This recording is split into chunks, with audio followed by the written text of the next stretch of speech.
والصلاة والسلام على رسول الله صلى الله عليه وسلم. سالحين بما الله سلاما تذكر رنو وذيرين كرو مع سلام يا عمران محمد عمر عثمان ودوميها جبهة وطني حريت وغدين تذكر دمانتي وحيكم سلام يا السلام عليكم ورحمة الله وبركاته.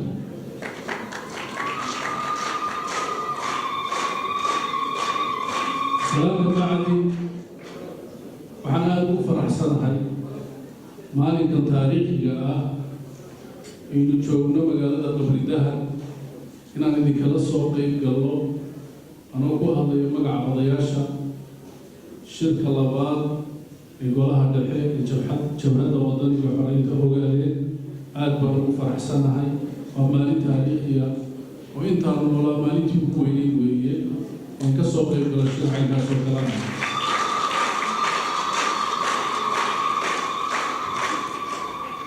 waxay taariikhi u tahay dadkan odayga u nahay oon maanta xabadiis ku ridayn micno weyn bay annaga noo samaynaysaa. howlkan sanad iyo 2 sano ka hor wixii ka jiray goobjoog baanu ahaa, garaadna waan ka ahaa. waxay ahayd ishabaar, iscay,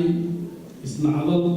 iyo in walaalkay dhiiggiisa aan ku farxanoon xaggan sacabaynahay. maanta saynagu iswada ag fadhina oo wiilashii xabadda isku ridayay wada joogaan ayaan maanta joognaa. taasay taariikhii u tahay, marka aad baan u faraxsanahay. jabhaddan waa u mahadcelinaynaa. waxaan u mahadcelinaynaa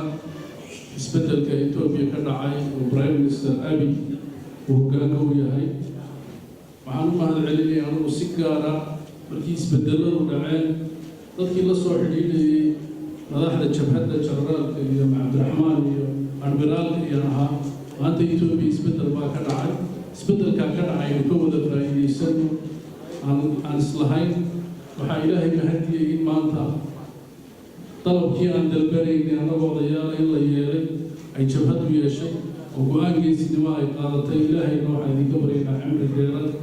iyo jabhadda joxo oo guulaysata ilaahay dhankii.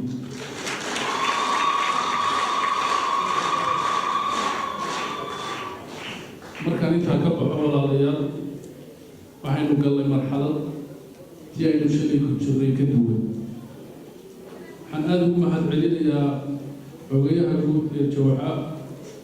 go-aankii geesinimada ahaa oo xaggan ka jeediyey ah qodobka 39 ee ah dowladda iyo dastuurka Ethiopia qodobka 39 ee qeexaya in ummad walba iyadu ay aayaheega ka taliso iyadoo ay fadhiyaan xisbiyo ku dagaalamaya mar walba in dowladdii midda ahayd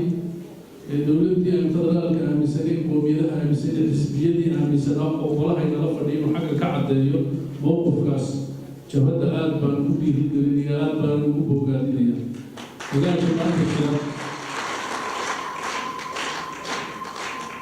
dagaalka maanta jira waa dimuqraadi baa la yidhi. dimuqraadiyaddu dhibaatooyin badan bay leedahay.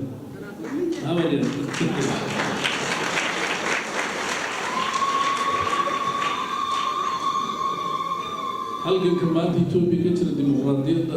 qodobka ugu weyn ee dagaalku uu ka socdo waa qodobka 39. waxaan rabaa golaha dhexe iyo hoggaaminta jabhaddu inay hoosta ka xariiqdo dalka Ethiopia maanta waxaa dhici kara ama isku hayn kara waa qodobka 39 oo ah in qoomiyad walba ayaga ka tashato ilaa heerkii guditaan hadday u bogi weydo in ay sii wada noolaadaan.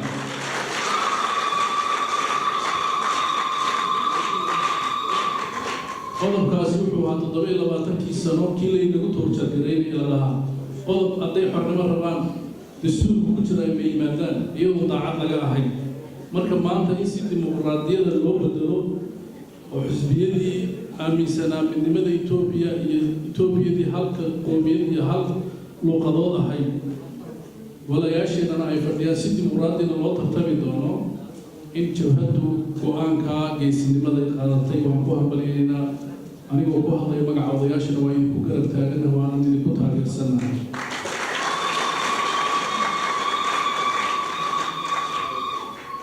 qodobka labaad ee soo jeedinayo walaalayaal golaha dhexe ee jabhadda iyo hogaaminta sare nidaamkii halganka aynu gelin uu isbedelay wuxuu isu bedelay nidaam siyaasadeed nidaamka siyaasadana uu ka duwan yahay nidaamkii shalay toola aynu haysanin nidaamkii shalay toola aynu dadka u kicinaynay nidaamkii aynu shalay toola dadka u abaabulaynay uu ka bedelan yahay kaadibka iyo golaha dhexe iyo guddida fulintu wayna u diyaargarowdaa tactica cusub ee siyaasadeed ee u imanaya oo ka bilaabaya barnaamijka siyaasadeed ee xisbiga barnaamijka siyaasadeed iyo istaraatiijiyadda siyaasadeed iyo boolisiyada in cilmi lagu saleeyo sidii ummadda loo horumarin lahaa qiyamkeega iyo fikirkeega siyaasadeed kor loo qaadi lahaa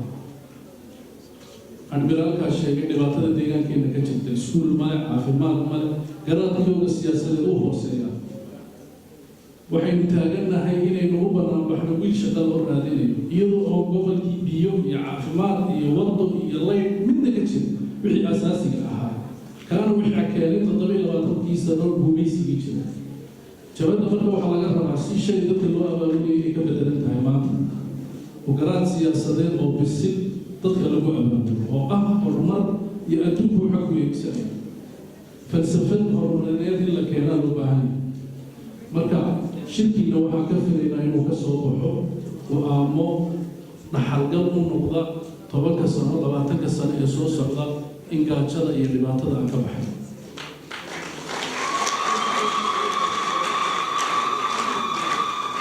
dadku wuxuu halganka u galaa oo xornimo u raadiyaa waxa weeye inuu cadowgiisa koowaad la dagaalamo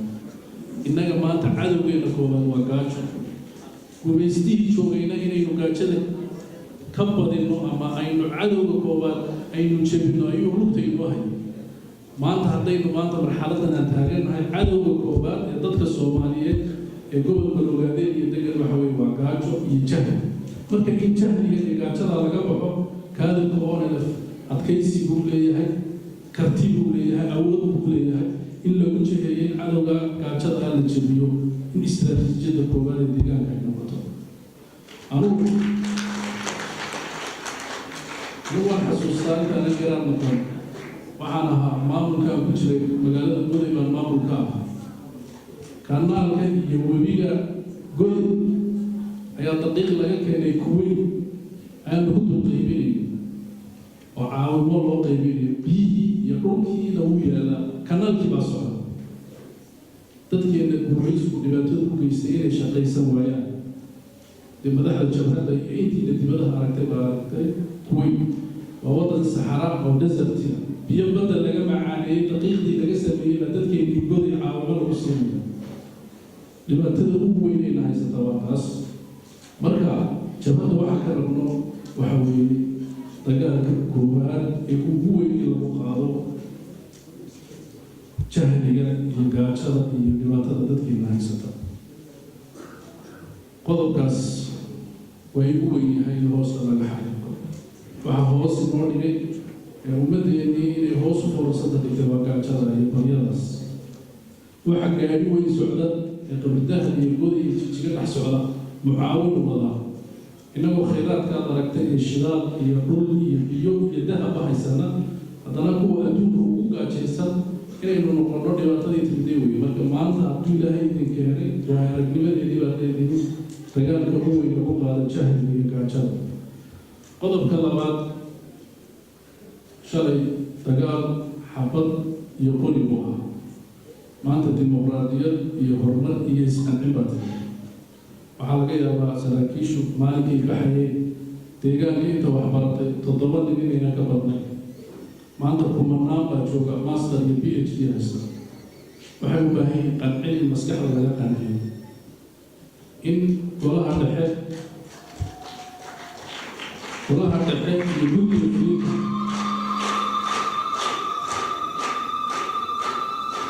jabhaddu ay u diyaargarowdo dadkii dadkaa qancin lahaa in xisbiga lagu soo daro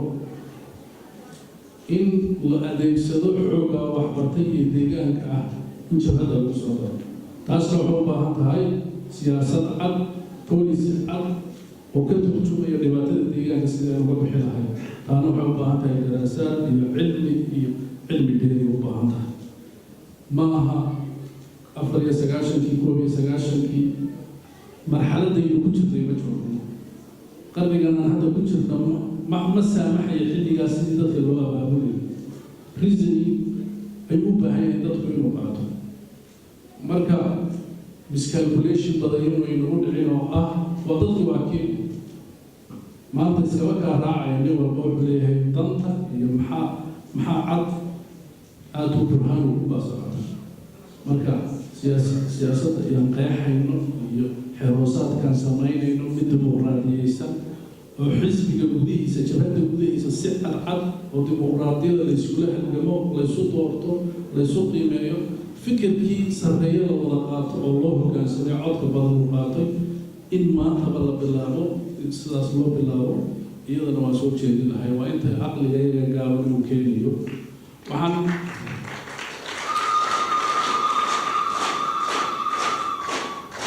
كان صار هاي صدق واحد مرتين قبل بدل ما كنت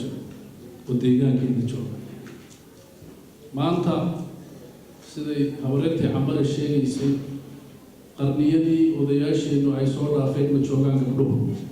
قبله واحد مرتين PhD أشوفه واحد شوقان قبل السياسيين وما أنت قرر يجيس كافك واحد كسر جبهة أو باهاني نيجي بره كسر صدق ما أنت قبله ما باهاني جبهة كسر بينا جبهة الله قرر باهاني قبلها رئيسه ويهويك حقه هرمركين تو أنت يريدين شوقني يدون حتى كتبه هاي معمولة دي هو قبلها حقه هرمرك كينين أنا وقرنك قبلها سوماليين إن الله قلاده إن إسلامي وبيكهل جبهة يقول كاسمين دون تان يدنا إن القادتان يدنا ويقول تاني سأورتوا كرتي يأول يشرف بيقولي إن المنطقة الديان كي يقولون نكبتها يدو مغاسية بدل يسالتين بدل يقدر ما يصير كلها نحن وحنا كلها دردان بيها هل قدر برسول الشيء لبعضي وراكي يدوري كل عليه ومينا بعثها الكيني والد كي بعد الماضي ضدك عروتي اللي بعد دومه عاصرنا وحنا سمين سين ضدك ديان كدقل إنا سمين سين جبهتي ندرتي ما أنتنا إنجلس لماذا سوكر الله قاتو ولا حد حوقاتو ويجهدوا ما أنتوا حلوا بهاي كي قولي هذا قاني كم ما تقالي يقاني وحقه رجعوا سي هدف فيها ومدى إن حرة هاتو ومدى إنه هرمرتو ومدى إنه يصير ومدى كلنا نقطو كلها دحين ما أنت الشريعة شرك ما أنتوا في الله ما يجعل كذا يفرفرنا أو كذا وأطول شعب كيسا وحنقص كنا هذا الخير وحن الله كبر يعني وشربينا شركا قلها بحيث قبصة لسان الله يكون له إلهي وحن كبر يا شهادة كل مرتين هدف كان أين ما توفر لنا إله وحرسته أنت ودا وعمنا إله وبوغنا إلهي وحن كبر يا طول مدى الصومالية دي سببته عن ساول يوحوي أدميرال جنرال سكرتري وحد أول كلي وتخبرت اللي لين هذا يديك يوقعين تجمعنا وحبنا بعض سؤال كتير يرى ما عند حس بكلام ترى ده هيسيد ولا هيسوي وحبنا بعض خبرة بدنتي حبوا خبرة بدنتي اللي بعد هذا قريب كلية هيسوي على حكايتي دولتي أدميرال كاهد وحب البريوان قريب ما عندنا إن ديجان كيرنا أي تاسو كلا تمادو خبرة بدن بعض هيسوي اللي بعد هذا ينجيسي حني كوعد سنة لأن يروي إن ضد القادتان لطه الإنسان شعب الله على الشعب كهذا الكينو أروان قانا كهذا الآن بيصير وعجهاي كرا وعجيني قانا كي ممضي كرس بضي ونقوه اسك حيستي بضو ما أنت إن قبيالات يقبيل كالالات قانا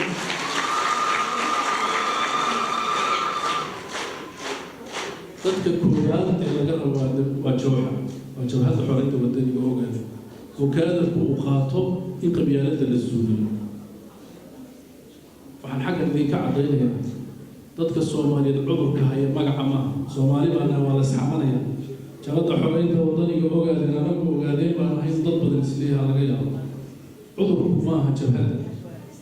xisbiga dhisi doontaan sida looga muuqdo ayuu magacu ku xidhan yahay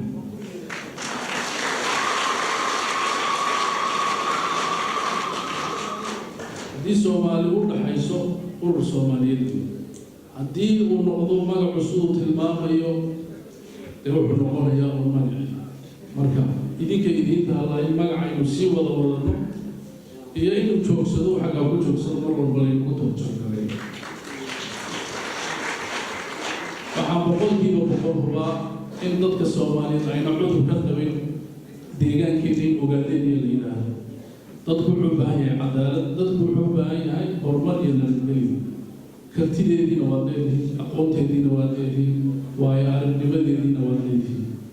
waxaan hubaa maanta haddii ilaahay sukeen keenay in halgankii ummadda soomaaliyeed axmed furay ka soo bilaabmay ilaa maanta admiraal maxamed cumar cismaan iyo cadaaniya ay wadaan qalbi dhagaxyo in aynu midho dhalo siduu u midho dhali lahaa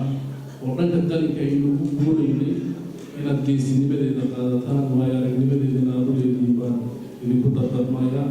hadalka waan badiyey kawaadarintii waxaan ahay TPLF oo hadalku waa la iska dheereeyaa waa raalli ahaanaysaan asalaamu calaykum waraxmatullahi wabarakaatu